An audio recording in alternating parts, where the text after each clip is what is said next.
Hello, everyone. Thanks for joining us. We're here today with our good friend Jan Rivero, author of a new book titled From Trauma to Trust, A Spiritual Journey. Jan is a retired United Methodist clergywoman who pastored congregations and university students in Virginia and North Carolina for 40 years. She lives in Central Virginia with her husband and enjoys travel, cooking, and visits with her children and grandchildren. I can relate to that. Jan is also an alum of our Writing for Your Life work, and you can learn more about this book and her work at goodfaithmedia.org. So, Jan, thank you so much for joining us, and many congratulations on your new book. Thanks, Brian. It's really nice to be here. I'm excited to chat with you and have this baby out in the world finally. Yes, yes. So, what else would you like people to know about you than what I kind of briefly touched on there? Oh, golly, that's kind of it in a nutshell. Um, Retirement is awesome. Mhm. Somebody once said to me when I asked how that was, he said, I was made for this or I was born for this. And I said, yeah. Um, yeah, it's nice to have that freedom. And I think that's the main thing I want people to understand is that retirement is not necessarily a kickback kind of life, but it really gives you the freedom to do the things you feel called to do at this Amen. stage in life. So Amen. I totally agree. it's neat. So, before we talk about the book, could you talk a little bit about, the work that you used to do, the university ministry in particular? Sure, sure. When I was doing it, I told people it was the best job in the world. I Wow. really did feel that in my bones. When I was in seminary, I felt called to university ministries, and I think it was because I didn't have that support system when I was in college, and I felt Interesting. as though um, it was something that I could provide. But I loved being in the academic environment and helping students bring those faith questions Hmm. to, the conversations and helping them to struggle with them, wrestle with them, and come out on the other side with a new sense of purpose and calling for themselves.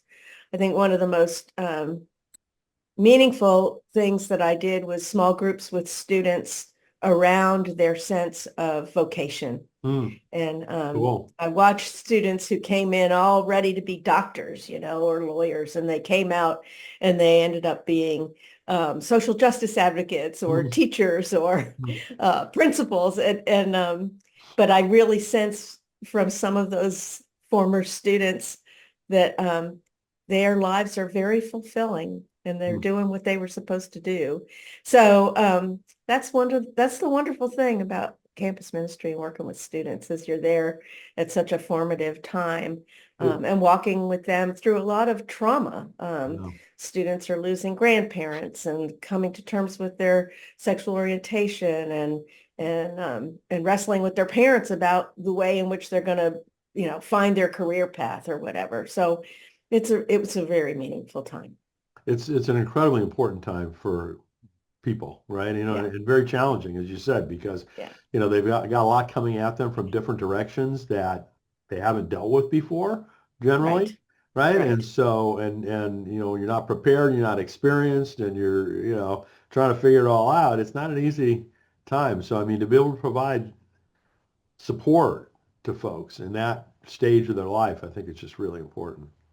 Yeah, there's a mentoring quality obviously to that Yeah. so many students are trying to make that detachment from their parents and Mhm. and stay faithful to the values that they were brought up with, but being able to make their decisions on their own. And so campus ministers are kind of a bridge, Hmm. and a Yeah. really important one. So Yeah. That's a good way to think of it.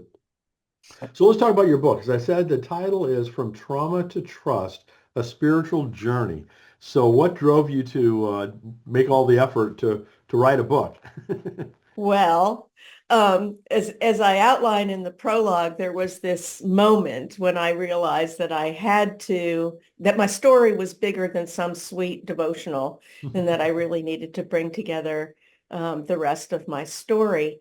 But um, in so here we were in COVID, and after about I don't know 2 or 3 weeks, I think the administration was telling us, oh, it's just going to last 2 weeks. And I think I did 4 or 5 jigsaw puzzles in that time. And then it was apparent that it was going on to go on a little bit longer than that.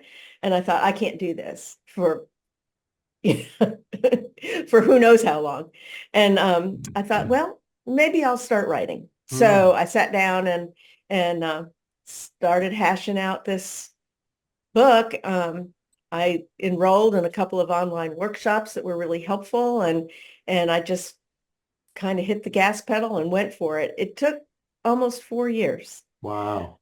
It was hard to write, Hmm. and there were Hmm. days when I just had to say, not today. Hmm. Hmm. Um, and I'm not a disciplined writer. I can't sit at my desk from 8 o'clock in the morning till 5 o'clock in the afternoon and with a break for lunch. I just can't.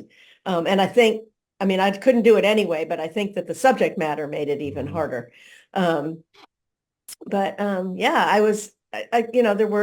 there were moments of sort of, oh, I don't think I ever wanted to give up on it, but I did feel sometimes as though I had to step away. But mostly most of the time I felt very driven Hmm. to just get it out of me. It was like giving birth, truly. Just get this story out of me. You know, Well, I mean, it had to be a very difficult thing to write. I mean, I'm yeah. sure. So fortunately for me, Jan sent me an advanced copy of the book, and here's what I said about it. Reading Jan's book reminded me so much of reading Frederick Buechner's memoirs. The similarities in their respective experiences were stunning. The book reads like a novel. I couldn't put it down. I had to see what was going to happen next. A must read for anyone dealing with childhood trauma. So I really meant what I said about the similarities between this book and Buechner's memoirs. I mean, do That you was see it quite a that way? compliment, and I thank you for Well, that. well, I mean, it was just so true. I mean, I obviously had read all of his memoirs. Did Right? you read his memoirs too? I have not read, and well, what was his first memoir? Sacred Journey. I think I did read that a long, long time ago. But the impression that Buechner made in my ministry was um, two books, mainly Wishful Thinking and Alphabet of Grace. I used Uh, those books uh, almost every time I was writing a sermon. It was just so spot on and insightful. So yeah, I yeah, mean, I've his always his been a big writing was fan. just incredibly wonderful. But again, the similarities of what he went through, Hmm. and what you went through, there's just a lot. So, I for, need to pick those books up yeah, and and for read people them. that are familiar with those books, read Jan's too, because it's just really, was a it's always tough to read, right? When people are Hmm. sharing what trauma they went through. Sure. And I've interviewed several authors that have written about this childhood trauma and recovery from that. Um, and a lot of them say it's cathartic. Did Hmm. you find that that was the case for you? Um, I think in the end it very much was. I think the catharsis was the whole process just in therapy and the things that I was dealing with, not so much at the keyboard, but in the therapist's office. Hmm. Um, Hmm. but a lot of that came out right in Hmm. the book. So yeah, it was definitely a releasing and a healing that I'm not. I probably would have experienced those without writing it, but writing it certainly helped. I think it made it more real, Hmm. actually. I know for me, just the process of writing something, even if it's, taking notes in a meeting or reminders to myself, whatever, just the process of writing causes me to think about it more Hmm. and clarify my thoughts more. Hmm. Hmm. So, I can totally imagine that, in a full-length book, that really takes on a huge structure. Well, it was interesting to go through that process and connect those dots in very real Mm. ways and make sense of them and make story of them.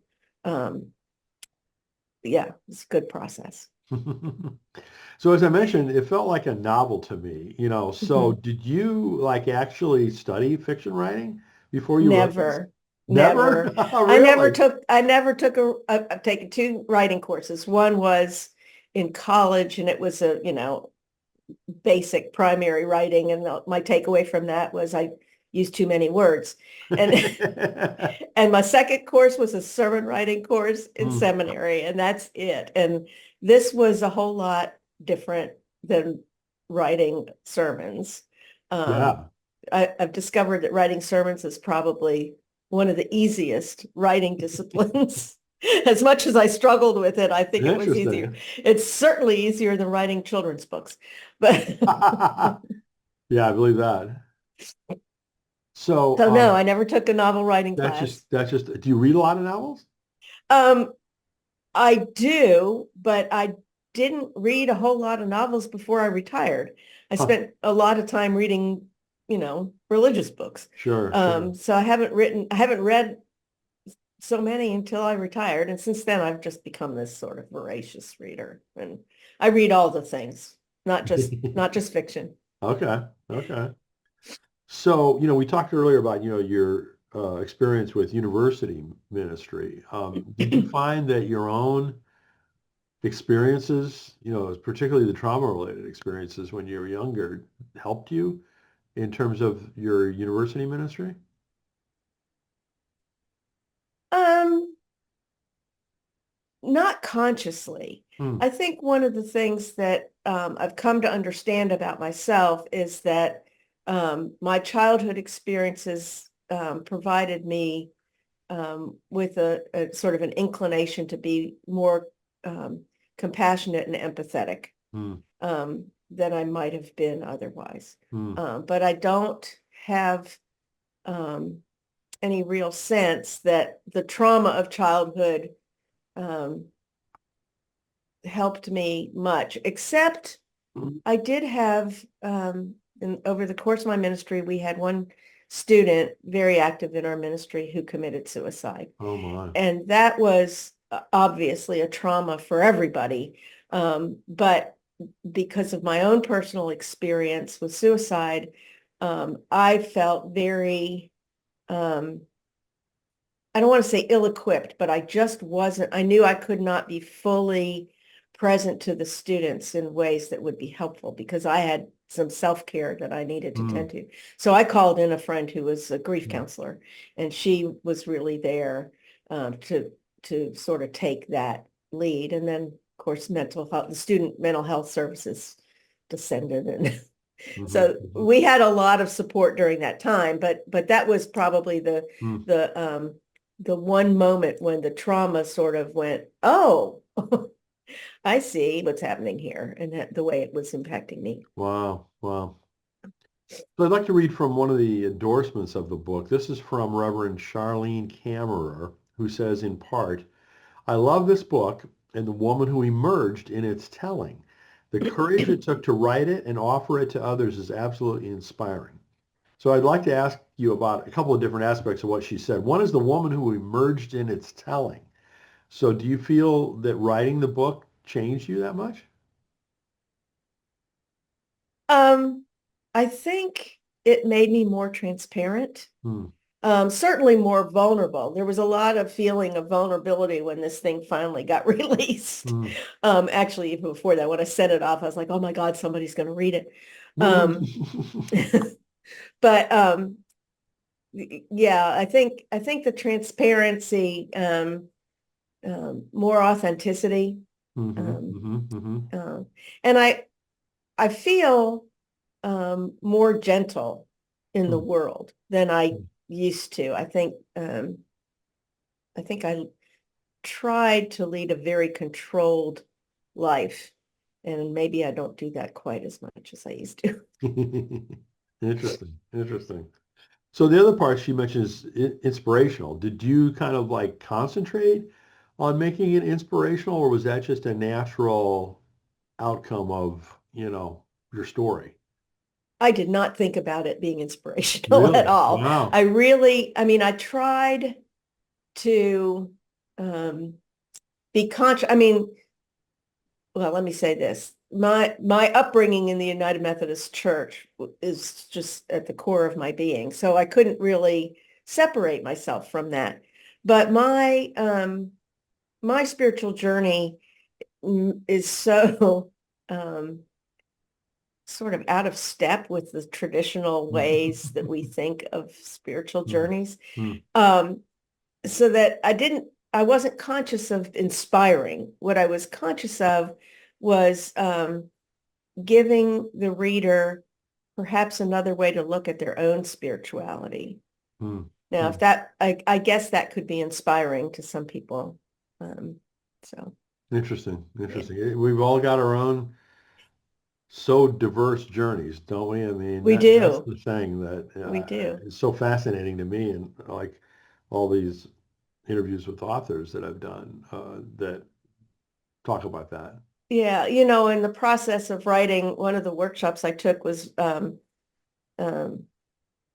it was maybe it was marketing. I don't really remember, but there was an emphasis on paying attention to who your reader is and Mhm. identifying your reader. And I was very conscious. One of the tools that they gave us was to imagine yourself at a book reading and who's in the audience. Mm, And what I identified was middle-aged women who were coming to terms with their own early childhood trauma, mm, but there was no faith descriptor attached to that. I did not feel the need to to make it religious, mhm, mhm, um, but I couldn't separate the core of my being from it. mhm, So mhm, that's mhm. that's where the faith really did play a role. And as you know, there are scripture references in there and you know, references to ministry and the church. And so, Sure. it's very Well, I mean, faith-based, I who guess. you Yeah. are. So, I mean, that gets the authenticity part of it too, right? I mean, Right. Right. so what would you most like readers to take away from the book? Oh, um, I think I would like readers to take away an understanding, well, maybe a better understanding of me, but also a better understanding of their own journeys and the ways in which they may not fully understand the impact that life had on them at a younger age.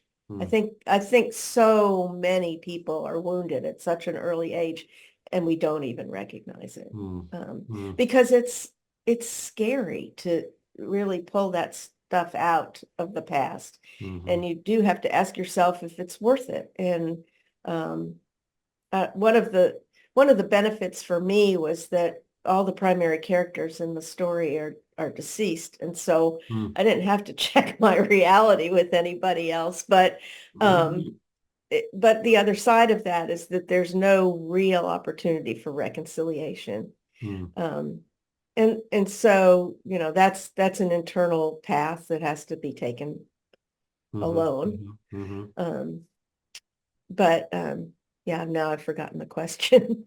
No, it's just like what would you like readers to take away from the book? Mm, yeah, yeah.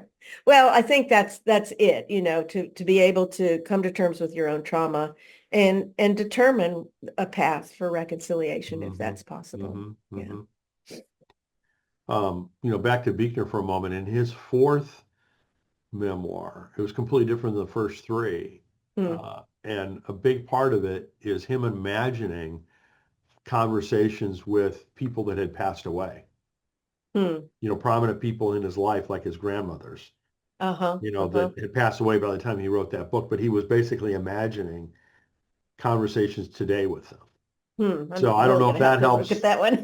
Yeah, I don't know if that helps you or not, but it's a very interesting Yeah, approach, I mean, I sure. don't know if he would call it reconciliation or not, but um, that's the way the book was written. Nice. Nice. I'll have to take a look at all of that, but especially that one. So I know you've been, concentrating on getting this book out. Excuse me. Do you have any plans for any other books? So when I retired, I had a vision of writing a children's book based on a true experience of my son, who had a friend at 8 years old who died. Hmm. Um, and I wrote that manuscript and got in a critique group and got discouraged. And so I put that on the shelf. And then a couple of other ideas came for children's books. And so I have three manuscripts that I really would like to get published. And Hmm. that's that's my priority, I think, going forward. I've got some ideas about other books, but oddly enough, when I finished the memoir, I developed serious case of eye fatigue, and I can only spend a limited amount of time in front of a computer screen. That's probably Mm, mental, interesting. but Huh.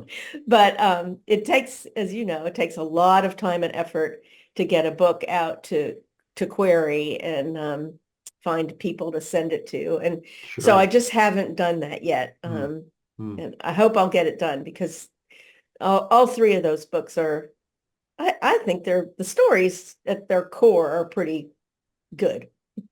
neat. But Neat. Wow.